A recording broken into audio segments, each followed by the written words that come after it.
Afternoon, folks. Thanks for joining us. The webinar will begin shortly. We'll give everybody just a brief moment to get in. Your cameras and microphones will be off for the event. This is recorded. If you have any questions throughout the event, please stick them in the Q&A or the chat. We'll do our best to answer them. And if we can't get them answered today, we'll get you answers for the future. Can you please make sure that if you can, that you have your first and last name visible in Teams. If you can't change your name, please just email me at ericwellman@mainhealth.org to let me know that you're here with your license number.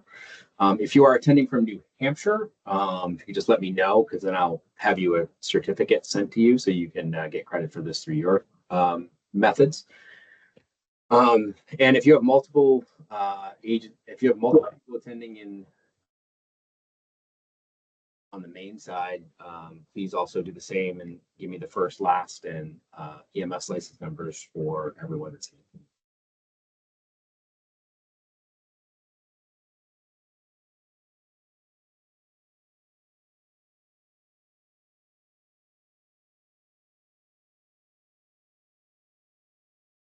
Joe, are you all set?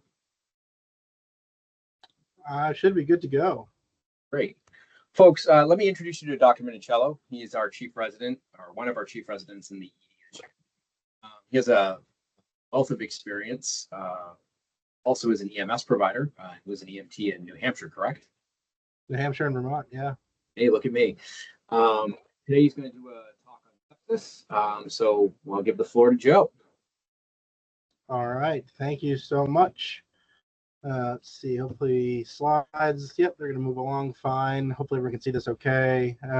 So today, thought being to talk about sepsis, which, EMS, a lot of what we do is think about time critical illness, identifying it as soon as we can and intervening on it as soon as we can.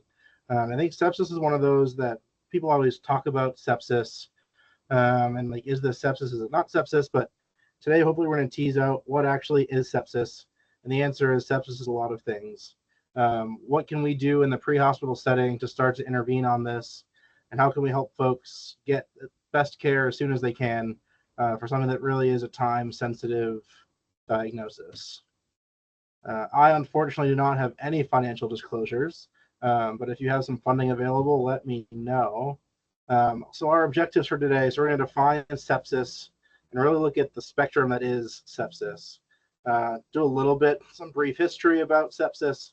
We're going to talk a bit about some pathophysiology, how it works, how the body's responding, talk about ways to try and identify in the pre-hospital setting, and then work through a couple examples and some extra twists on top of sepsis alone.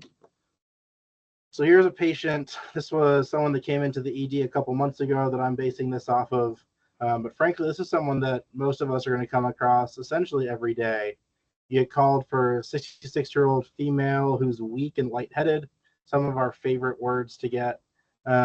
This person, all you know is they've had 2 days of progressive fatigue, some fever, some chills, some abdominal pain. And when you show up, they look sick, they look confused, they're somnolent. So we're going to keep this person in the back of our mind as we start to talk about recognizing sepsis and what to do for it. Hint, this person's going to end up being septic. So a little bit about history of sepsis. So sepsis itself comes from the word sepo in ancient Greece, which means I rot. So your sepsis patients are rotting.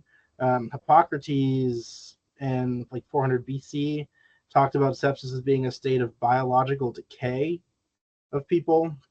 The Romans picked this up and started to talk about these invisible creatures that gave off fumes and bad humors in the body. And this kind of lasted for a couple hundred years until we started to actually understand a little bit more about infectious diseases. The 1800s is where a lot of infectious disease birth started to happen with germ theory. And then we had a couple folks. Dr. Semmelweis was one of the first people to realize that washing your hands is a way to prevent disease spread. He worked on a labor and delivery ward and noticed that the midwives that washed their hands before delivering babies led to the delivering moms having a lower chance of getting an infection versus when the medical students didn't wash their hands, women were more likely to get severe infections after delivering their babies. Then you had Joseph Lister, as in Listerine that we know about today, started to talk about antiseptics and things to try and kill these invisible things that we can't see. And then Louis Pasteur, for which pasteurization is named, came along around the same time and really was the first person to say that there are these tiny things, these microbes, bacteria, etc., that are what's causing diseases. Fast forward a little bit, we get into the 1900s now. There's this gentleman back in 1914 that described really the first definition of sepsis, being this state with these pathogenic bacteria that get in the bloodstream and cause symptoms. And then there have been these three kind of big meetings of medical minds over the last 2 to 3 decades. The first time sepsis was really defined objectively in 91 was at a Society of Critical Care Medicine meeting. This is the first place they started to talk about SIRS. So you may hear us talk about SIRS criteria, and these are partly when we look at the main state protocols. Part of the definition of identifying sepsis comes from these SIRS criteria that we'll look a little bit at on the next slide here. But this was the first big time that we actually said, gosh, maybe it's the bacteria, but maybe it's also just the body's response to these bacteria, and it's just an overall state of inflammation. Fast forward 10 years, we got the Sepsis 2 meeting again of medical minds, this time mostly in the US still. It's really defined sepsis as being infection plus additional parameters, talking about inflammation, hemodynamic changes, so infection plus changes in the body. And then in 2016, we got the most recent definition of sepsis that we've had, the Sepsis 3 meeting. And this combined both the US Society of Critical Care Medicine as well as the European Society.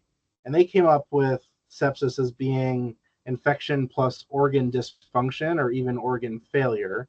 And they came up with this thing we'll look at on the next piece too, of including this SOFA score, but really starting to take into consideration all the different organ systems that can go awry in a state of sepsis.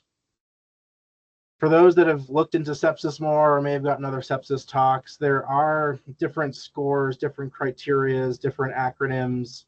Everyone has tried to come up with a sepsis score because it's something that's so broad, prominent, that if you were the one to figure out the score, you could be that person in history. I think one of the things that we tend to work with more, especially in our ED here at Maine Medical Center, Portland, is the SIRS criteria. And so we have here looking at temperature, heart rate, respiratory status, and then I give a nod to a white blood cell count, but unless you're doing an interfacility trip, you're not going to know someone's white blood cell count. But you're looking at extremes of temperature, and I emphasize the extremes. Just because someone doesn't have a fever, but may be hypothermic, that is also a cue in that someone could be septic. So just because they have a low body temperature, don't exclude sepsis. You're looking for a heart rate above 90, and it gets a slight twist there. Instead of our typical tachycardia being over 100, sepsis, we're looking for a heart rate above 90. And then for a respiratory piece, you're looking at either tachypnea as a respiratory rate above 20, or you're looking for a low end tidal. Similar thought being if you're tachypnic and breathing fast, you're breathing off your extra CO2 and thus would get a low end tidal CO2. So this SOFA score that's talked about and thrown around, you may come across, you may not. The SOFA score is a little tough from a pre-hospital side. Some of it's based off of lab results that aren't likely to be available to you. But out of SOFA came this QSOFA, which is a similar idea to SIRS, and it's the quick SOFA, and again combines a fast respiratory rate, this time including a low blood pressure. And then this also gives a nod to mentation, which really before SIRS just looks at objective data alone, and now you're getting this mental status, mentation compete from QSOFA. And then NEWS is kind of this up and coming score. They've even come up with NEWS 2 at this point, and it really just tries to lump together a much broader picture of vital signs as well as the mental status piece. So it's almost like SIRS plus SOFA gives you NEWS. And And then I do throw pregnancy down here with a little asterisk. None of these scores are verified for pregnant women. And so just being mindful that folks who are pregnant can also become septic. But folks who are pregnant also just have different vital signs and different physiology at baseline. They sometimes are more tachycardic. They sometimes have lower blood pressures. They sometimes have dysregulation of their body temperature. So just kind of being mindful that vital sign changes that you may say this is pregnancy, just keep in the back of your mind that sepsis in a pregnant person is extra tricky. So kind of I gave a nod that I want to talk about the spectrum of sepsis. And so at the very minimum step, we start to look at SIRS. That's that inflammatory response syndrome that I gave a nod to earlier. And SIRS, it's that combination of some vital sign changes. And if you have access to the white blood cell count, great, but unlikely. Then we get up to sepsis. And so these all just start to build on each other. So sepsis is SIRS plus an infectious source. So if someone is having a fever and they're tachypnic and they have a productive cough, gosh, maybe they have pneumonia that's causing their sepsis. Or gosh, maybe this is the person who's incontinent, has really foul smelling urine, has some suprapubic tenderness. Maybe this is the person that had a urinary infection and is now sepsis. So SIRS plus an infectious source. From sepsis, we then can upgrade to severe sepsis, which starts to include the end organ dysfunction. And again, at the bottom, there's an asterisk with some lab changes that you wouldn't necessarily have. But things that you can keep in mind is like a really low urine output for someone. You know, if you're getting your history of your patient and they haven't urinated all day long, you know, kids, we tend to ask about urine output, but adults, it's good to know too, like, are their kidneys making urine? This is where we're going to start to actually see hypoxia play in. And then this is where we also start to see blood pressure play in.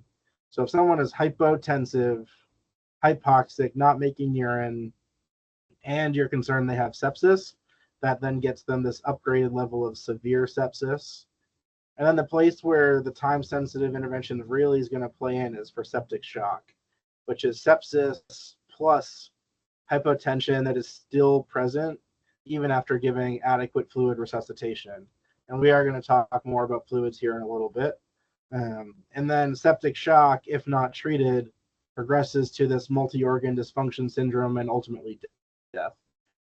So sepsis, not something to mess around with, but very much on this spectrum of severity. And so now that I threw all of that at you, it's very reasonable to say, well, what the heck actually is this sepsis thing you're talking about? And so really, to simplify it, you can define sepsis as life-threatening, it's organ dysfunction, it's caused by a dysregulated host response, and there's underlying infection.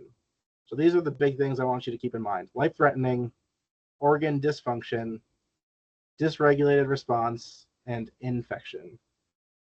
Most commonly, we're going to be talking about a bacterial infection, but viruses, fungal infections, parasitic infections, all can cause sepsis. So this is pulled right from the state protocols, Gold 14, and you have from the state what you're identifying or using to identify possible sepsis. So some of these things hopefully look familiar, right? We're talking about sepsis criteria here, including 2 or more of the following things. This temperature less than 36 or greater than, here we say 38.3, heart rate greater than 90, respiratory rate greater than 20. It doesn't come out and say it here, but those are your SIRS criteria. So that's where those things come from. This isn't just sitting down and saying, let's just pick some numbers. So this is SIRS, just masked as such. And then we're also saying, hey, consider hypotension. This is a little bit giving a nod to that SOFA piece, as well as that altered mental status piece is SOFA. So really, this is SIRS and SOFA coming to you in your state protocol as to how we're going to try and recognize this really challenging and time-sensitive diagnosis of sepsis. So who actually is going to have concern for sepsis? Really, any person of any age can get septic. The extremes of age is where it tends to be more common. The majority of people in the US are over the age of 65. That said, also being really mindful in the really young population, neonatal sepsis is also incredibly life-threatening. The immune system hasn't developed; they're not vaccinated against anything. So equally being mindful in, you go to that couple-day-old kiddo who might be hypothermic and breathing funny.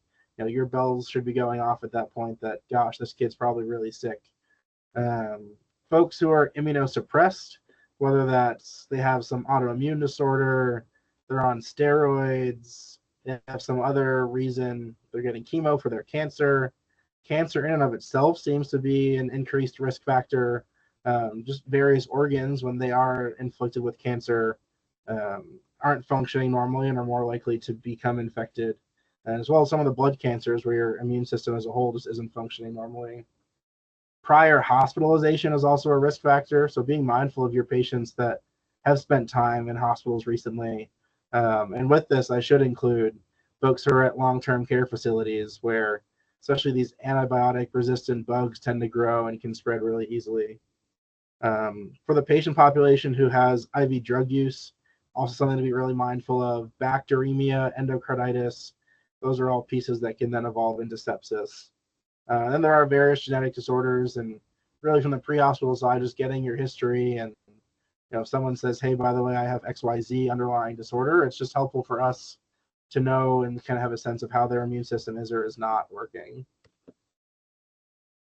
In terms of the types of infection that lead to sepsis, this is, as of in the last couple of years, tend to be the most common underlying infectious processes, right? Because we said sepsis is infection plus that SIRS response.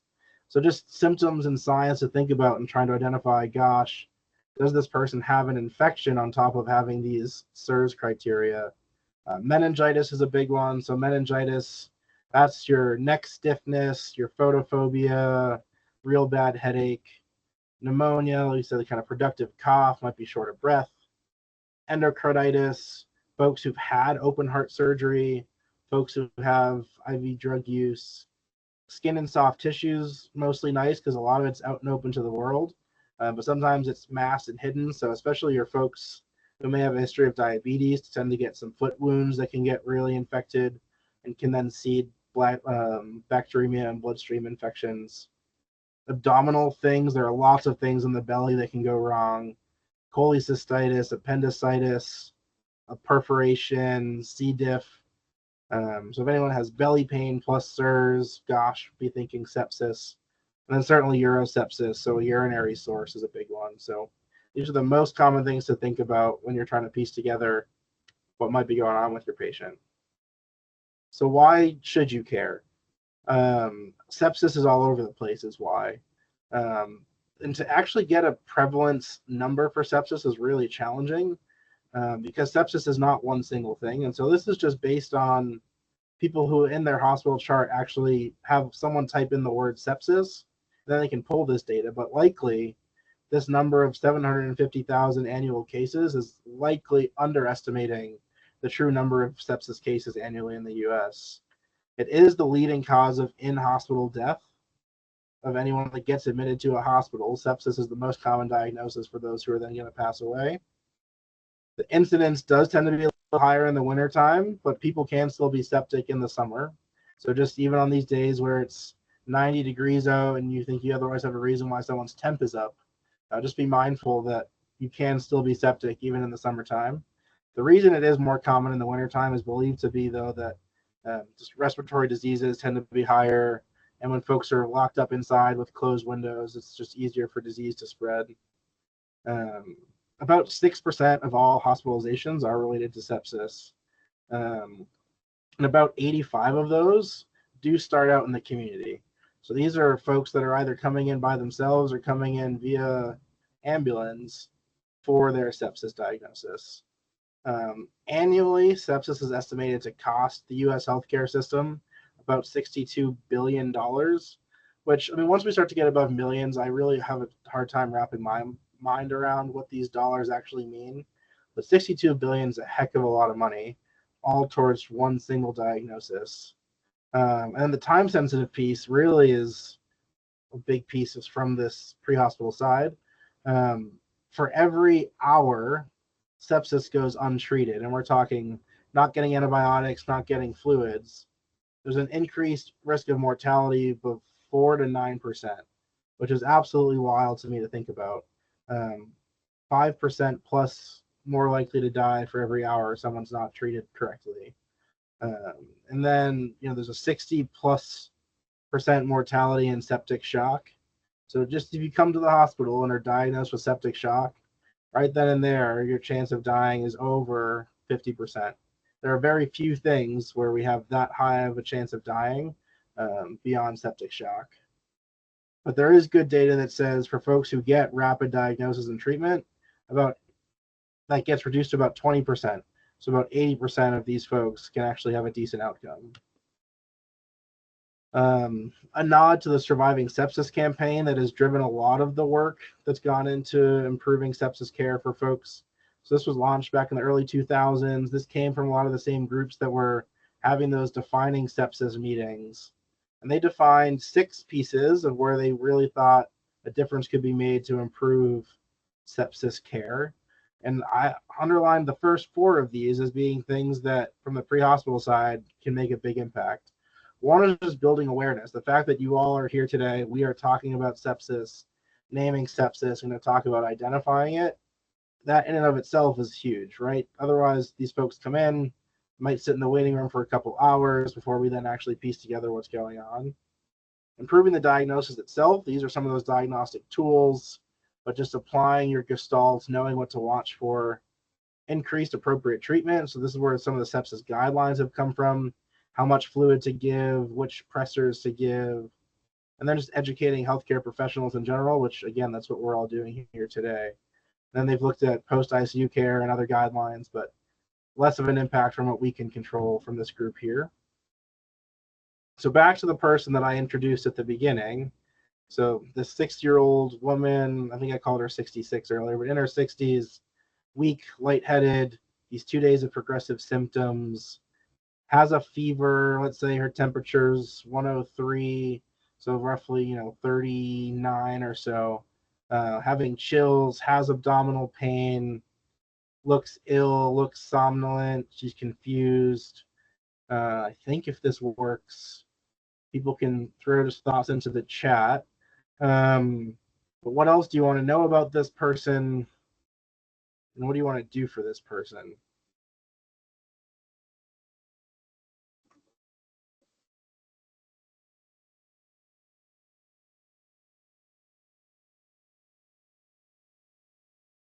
Give it a couple seconds. Yeah, fluids. And of course, there's the bias piece that this is a sepsis talk, and I told you this person's going to be septic.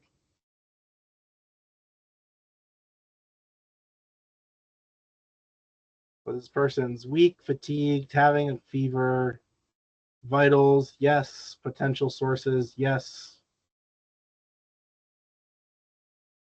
Recent procedures, 12 lead, getting an IV, giving a fluid bolus. Fantastic. Love all of these things. We're going to touch on all of them. Thanks for participating. That's great. It's always tough doing the online thing and seeing who is or is not going to answer stuff. All right. So you do your history and your physical for this person. They're really sleepy. They're really tough to actually get a clear history from. But they do have on their fridge is a nice convenient list that says no allergies, and they give you this long list of medications that are there. For folks, again, who are on the chat, any of these medications jump out at you or make you worried for this patient?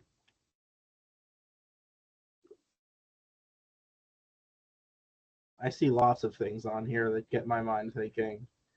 Yeah, the beta blockers is absolutely a piece that we're going to think about. The fact that they're on steroids is absolutely a big piece. Awesome. Yeah, so the fact that they're on steroids, right? We talked about immunosuppression being a risk to having infections. So we know this person's on steroids for some reason. Who knows? Yes, I agree. Very scary med list. The beta blocker, that kind of plays in twofold piece. One is it's going to have a lower blood pressure to begin with, but also this person might not be able to actually increase their heart rate to respond appropriately. So normally we'd want to be tachycardic when we need to support our blood pressure. This person might not be able to actually mount that response. They're on apixaban as well. So the combo of metoprolol and apixaban, which is Eliquis, makes me think, gosh, maybe this person has some AFib in the background. They're on a statin, so they might not have the best heart health. The fludrocortisone and prednisone, this is someone who's immunosuppressed with steroids for something. This person's on levothyroxine, which is Synthroid, so has some thyroid dysfunction, which also controls hemodynamics and temperature. Lisinopril, ACE inhibitor, so there's another blood pressure medicine. So this is not the healthiest person at baseline. So we have their vitals here. So there's their temp. Their blood pressure is 80/60. Heart rate's only 80. Respiratory rate of 20, and they're satting okay on room air. They're dry. You get a blood sugar, which, not crazy high, not crazy low, and their belly's tender. So we said yes, wanted to give fluids. And I saw someone said a 20 per kilo bolus. 20 per kilo is not a bad place to go. There's always this give and take question of, for folks that have heart failure, what do I do? And we'll talk more about fluids in a second there, but 20 cc's per kilo is not a bad place. I see a comment too about Levofed early. Great. So we're going to talk about Levofed also. I'm going to throw you two different twists that we're going to talk about as considerations for this person. Twist number one is that you give a 2-liter bolus, and let's say that's roughly the 20 per kilo for this person, and their blood pressure and their heart rate's completely unchanged, 80/60 with a heart rate of 80. Pressor time, absolutely pressor time. Is there anything else that someone would want to give at this point? Given 2 liters of fluid. I'll show you this person's med list again for a second if that sparks any thoughts. And if not, it gives us a talking point, so that's great. I see glucagon, I see Dex. Yeah, and Dex being, I'm assuming, dexamethasone. So great, we're going to talk about steroids. All right. Second twist for this patient is, let's say you're now transporting, and this is suddenly what their EKG looks like.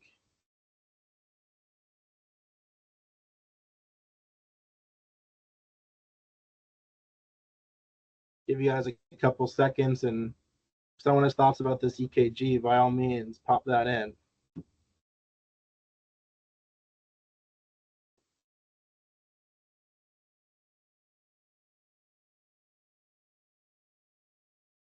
I see a question of an AV block.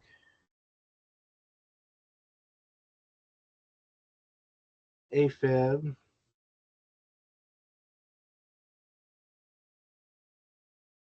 AFib, yeah. So this is an EKG with AFib, and rapid AFib at that was roughly eyeballing this. This person's probably 130s to 140s.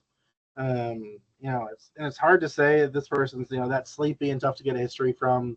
Based on their med list, I would argue this is probably not new AFib.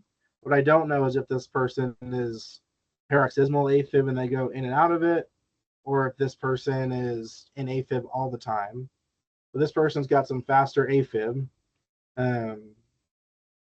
My question is this someone that people would want to call and talk about metoprolol for, or are you going to let this ride?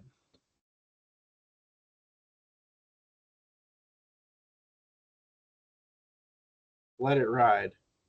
Let it ride. Love it. Let it ride. Great. All right. So fluids and sepsis.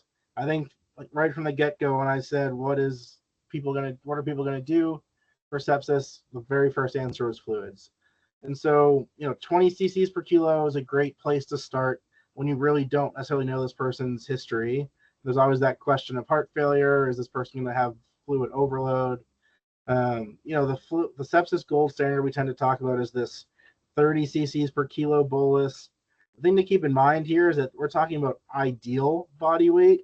So for your obese patients, doing that adjustment to back down that number, because gosh, you see someone might be 200 kilos, and 30 cc's per kilo is a lot of volume quickly.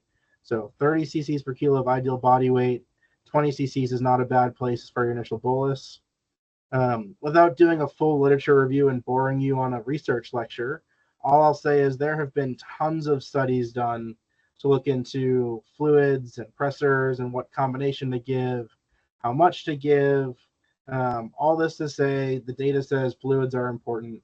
30 cc's per kilo is a good place to be. Then I throw in this piece of normal saline versus LR. I think if you talked to a dozen emergency physicians, you are going to get a mix of answers from them. Even me as a resident, part of being a resident is trying to learn from different attendings and get their thoughts. And I've had people talk either way. I think as a whole, emergency medicine leans a little more towards LR now, looking more at balanced fluids. We know that normal saline having a higher chloride content, if you're giving a lot of chloride, can actually contribute to acidosis and worsen acidosis. I think the flip side, though, is if from the pre-hospital setting, volume itself is the main piece. So I don't know that you need to tease out which fluid to give. You know, if your service only carries normal saline, this is not a, we need to go break the bank and carry an additional fluid. If you have both available, I think LR is totally fine and good to reach for in this group. But yeah, it always comes up which fluid to give. I would make the argument that just giving the fluid itself really is the more important pre-hospital intervention. And then pressors, and multiple people have said early pressors, and especially in this patient, I could not agree more. In my mind, and again, the caveat, I was EMT is my EMS background, but in a rural setting where we had 30 to 60 minute transport times, you know, I think in my mind, this is I'm getting 2 IVs, I'm giving a large fluid bolus.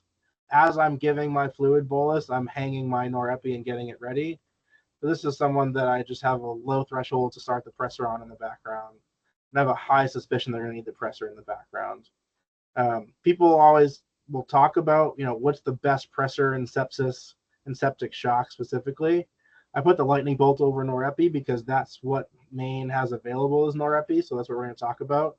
And really, there's a reason for that. Like, it's just a really good pressor.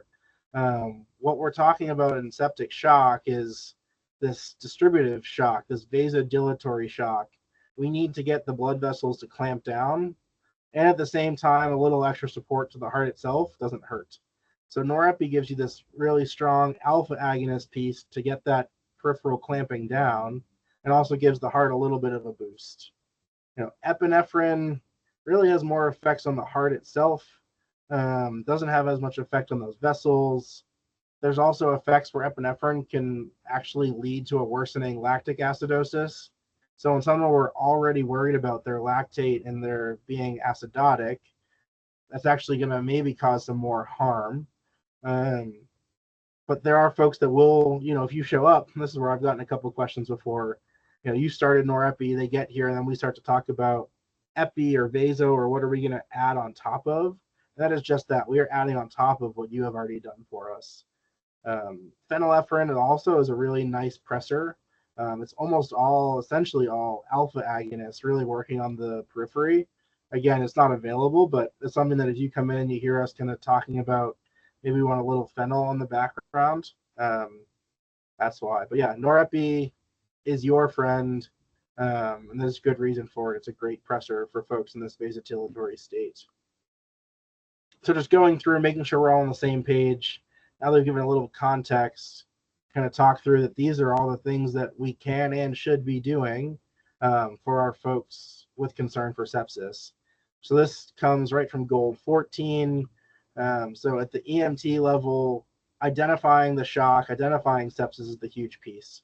You know, getting yourself ALS here, I think, is key, right? There are some things where we talk about consider ALS. In this case, it's very much a request ALS.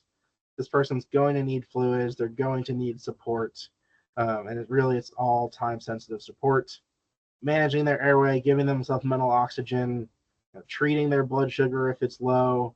I threw the twist and called this person's sugar 60. You know, I don't know that it's more of a red herring, but giving them a little oral glucose is not going to hurt. Moving up to the advanced level, so severe sepsis, that's where we talked about having some end organ problems, your hypotension, your hypoxia. on top of sepsis. This is where we kind of gave a nod a little bit already to balancing. Is there going to be this pulmonary edema piece if I'm giving all this fluid? This is going to be your similar assessment to if you're trying to tease out COPD versus CHF. Listening for crackles. Do they have a wet productive cough? They have lower extremity swelling. Really, the biggest clue is, does this person have a history of heart failure? If so, do they know what their ejection fraction is? Or even just looking at their med list. If you see someone's on a bunch of diuretics or digoxin or amiodarone or some of these other scarier bad heart failure meds, it's just good to keep in the back of your mind. That said, it doesn't mean don't give fluids. It just means be maybe a little gentler up front. Or, and this is certainly encouraged for me, I want to get this phone call. This is one of the spots where you absolutely can and should call for online med control and discuss through this patient.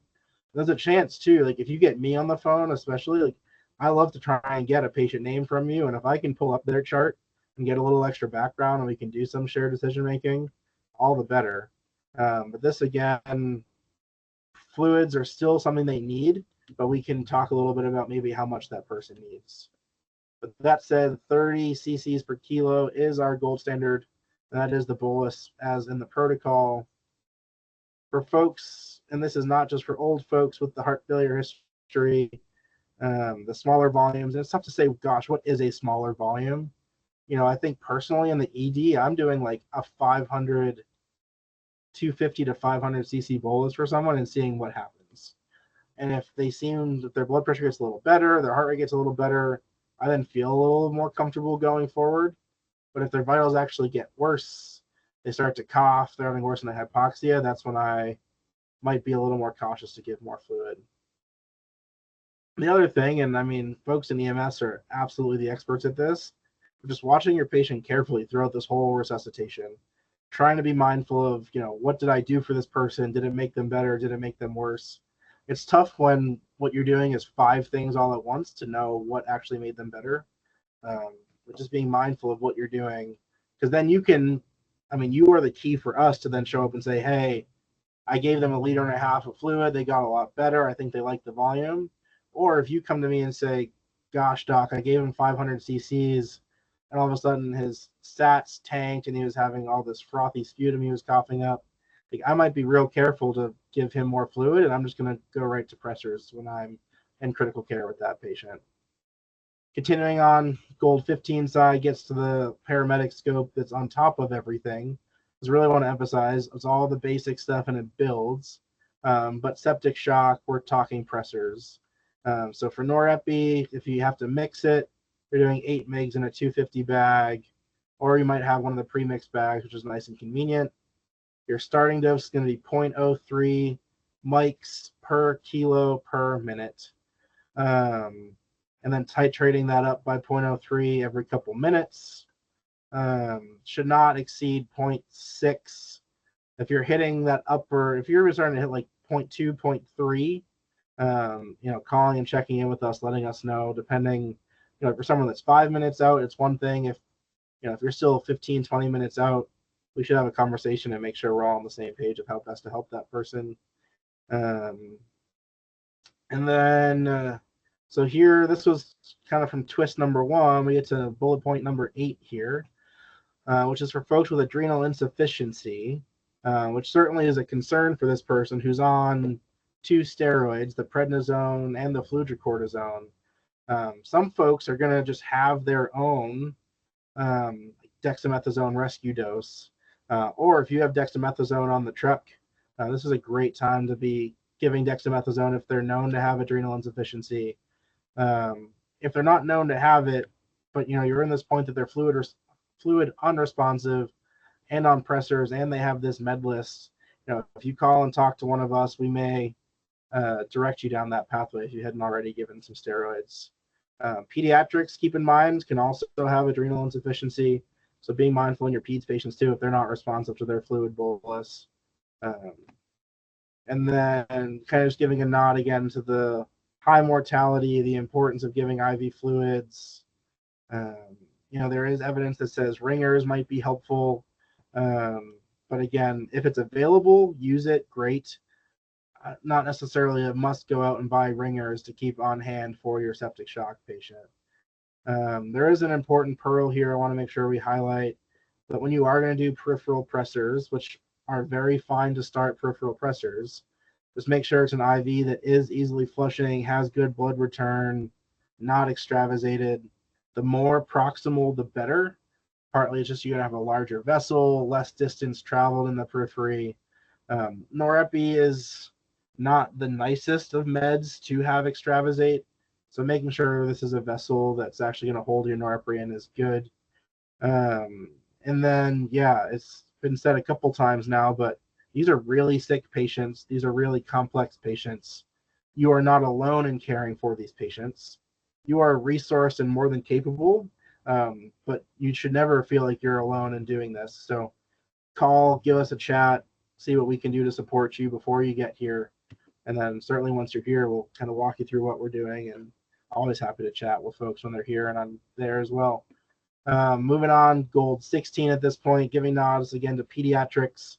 I think it's kind of an overlooked population when we talk about sepsis, but peds absolutely can have an inflammatory response on top of their infection. Especially, in this area, we do have a pediatric population of folks who also have sickle cell. Sickle cell and infection is a whole separate pathway. Recognizing that is absolutely crucial. And that really, really young population that not yet vaccinated, doesn't really have a developed immune system, also super, super high risk.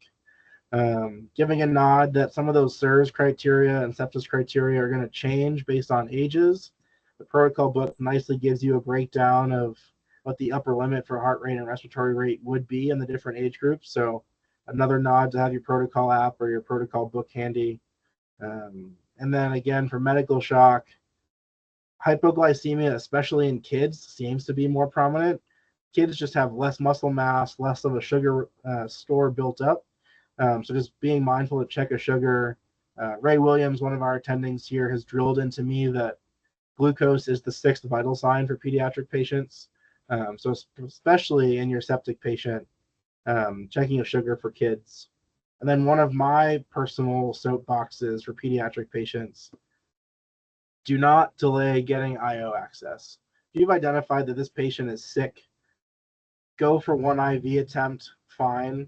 But after one IV attempt, you should be going towards your IO placement. Even here, like in the critical care bay, I'm trying to get better myself at setting the tone of, if we don't have an IV within 3 minutes of this person being here, we are going to proceed to IO. And just setting that as the expectation, I think lowers the threshold, lowers the activation energy to just do it. Especially when we just talk about how time sensitive the care is for these people, especially these kiddos that just have really tiny reserves built up in their tanks anyway. Volume is absolutely essential. So very, very low threshold to get early IO to make sure you have access for these kids. All right, the two twists that I threw at you. The first one was this adrenal crisis piece on top. So adrenal insufficiency, what actually is it? So the adrenal glands make a couple different steroids for the body. You got your glucocorticoids and your mineralocorticoids. That part's less important. But steroids are something that your body makes on its own to respond to stressful situations in order to promote the immune response, in order to do things like support your blood pressure, support your heart rate. So for folks that are, you're giving 2, 3, 4 liters of fluid and their blood pressure is not budging at all, this is someone that I'm reaching for steroids for here in the ED. Lots of things can cause this. Folks who are on steroids long term, folks with autoimmune disorders, sepsis in and of itself can cause you to go into an adrenal crisis. If you have a recent heart attack, major infection, these are all things that can tip you over. And the treatment steroids. So dexamethasone is in your pocket. If someone has known adrenal insufficiency, great. If you're into the place where you're thinking about this, give us a call. But it's definitely something to keep in the back of your mind. And then the second thing that was great was people said, sit on your hands, do nothing about the AFib. There's this EM Crit is a really nice resource that I use both for the ED and when we're in the ICU. But they have these really nice tables and diagnostic like flow charts to go through some of these challenging questions. And one of the ones that I always have looked at early on is this: is the AFib causing the instability, or is the AFib triggered by an underlying instability piece? And so they kind of put forth this, trying to tease out, is AFib a bystander versus is AFib the cause? A couple of things that they have us look at is the heart rate itself. If someone's heart rate is less than 150, they should have decent filling in the heart itself. If the heart rate's greater than 150, this is where someone's filling ability is starting to go down. And so this might be the person that, yeah, the heart rate is driving their hypotension. For someone who has known AFib, like this patient likely does, with having metoprolol and apixaban on their med list, probably more likely that they have AFib and their AFib is just being stirred up by being septic. But for someone who doesn't have a known AFib history, especially a young person, AFib is more likely to be causing the hypotension. Does this person have something like sepsis or pancreatitis in the background before the AFib stirred up? Then it's probably more likely to be compensatory. Versus, is this someone else that has like underlying cardiac disease, mitral stenosis, aortic stenosis? Patients throw these things out at you. They might just have a sick heart and that the AFib is actually the problem. But in this case, when you've already identified that this person is septic, they have their fever, they're hypotensive, initially with a slower heart rate, and then suddenly their heart rate's up in the 130s, 140s with that rapid ventricular response, that's probably actually their body trying to support the blood pressure on its own.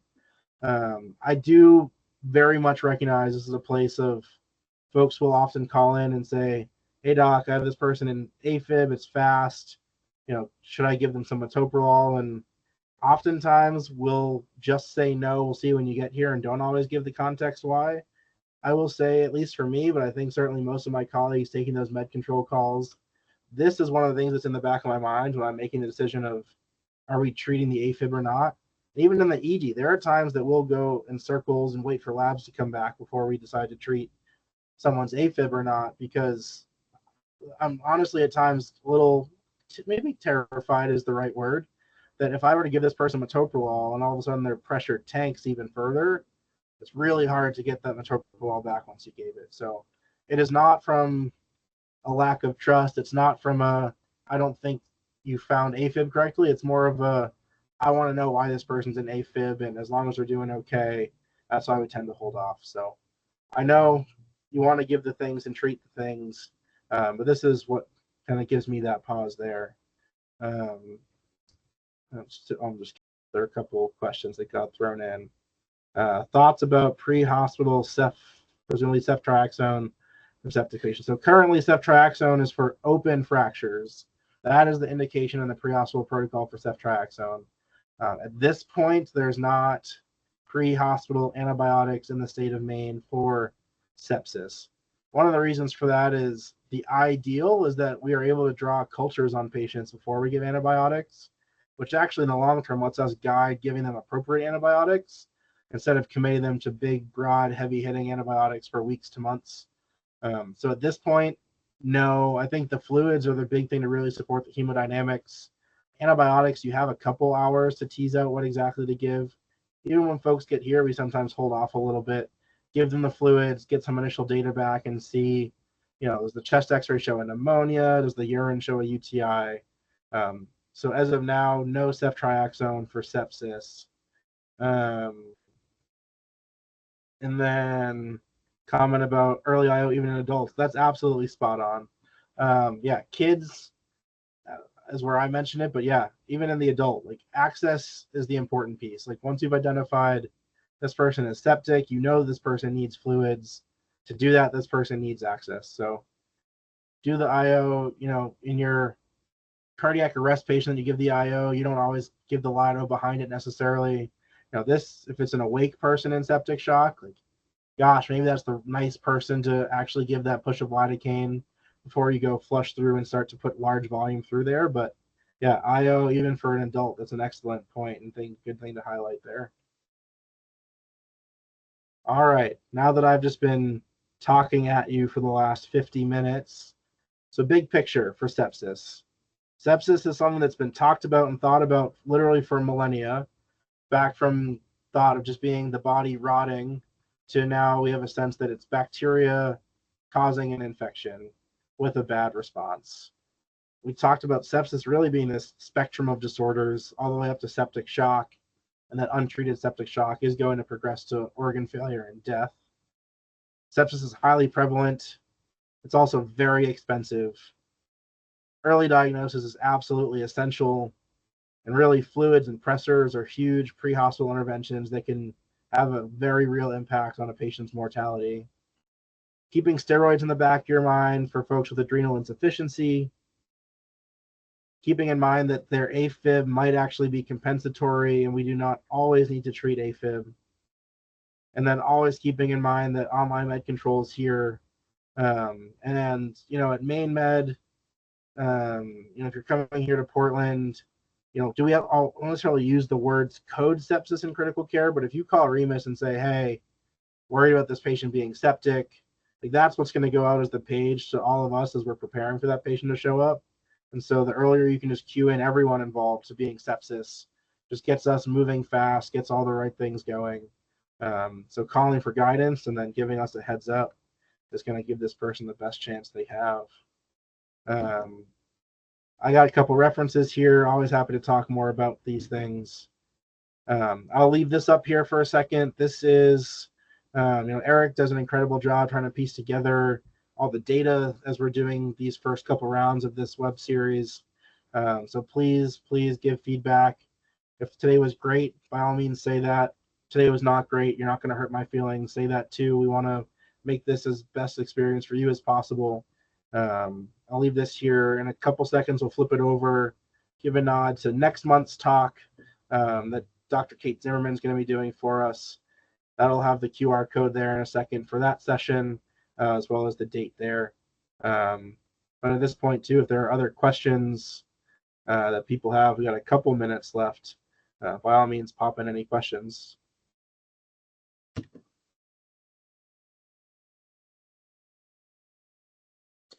Joe, thank you so much for this. And for those of you who enjoy these lecture series, we also have Joe to thank for the idea, for bringing this forward, and for getting the ball rolling and really being the catalyst for getting this off the ground. So Joe, thank you for both today and for the idea for these in general. Yeah, my pleasure. It's exciting. I mean, two of my things, I mean, I'm looking at EMS fellowship after residency. So EMS is certainly a special place in my heart. And then the med ed piece is also one of the big things. So gosh, being able to do education with EMS is my big thing. And so, yeah, no, happy to be here. Happy to do this. I'll throw this up. There was a question about the patho behind cold sepsis. So yeah, so cold sepsis is a really interesting concept in general. Partly it's just the overall dysregulation that's happening in the body. That's happening on multiple levels. It's at the adrenals, it's at the thyroid, but all the things in your body that are controlling blood pressure, controlling heart rate, and also just overall thermostat, your body just dysregulates in either direction. So fever is really your body trying to mount an inflammatory response. In my mind, cold sepsis also makes me slightly more worried that someone's having that much more of an inappropriate response to sepsis. But it's just an overall piece of body is not doing what it's supposed to do. And there's so much more that goes into that. You can talk about all the different endotoxins that the bacteria can release and all the different levels of suppression throughout the different endocrine organs. But yeah, that is the very simplified answer.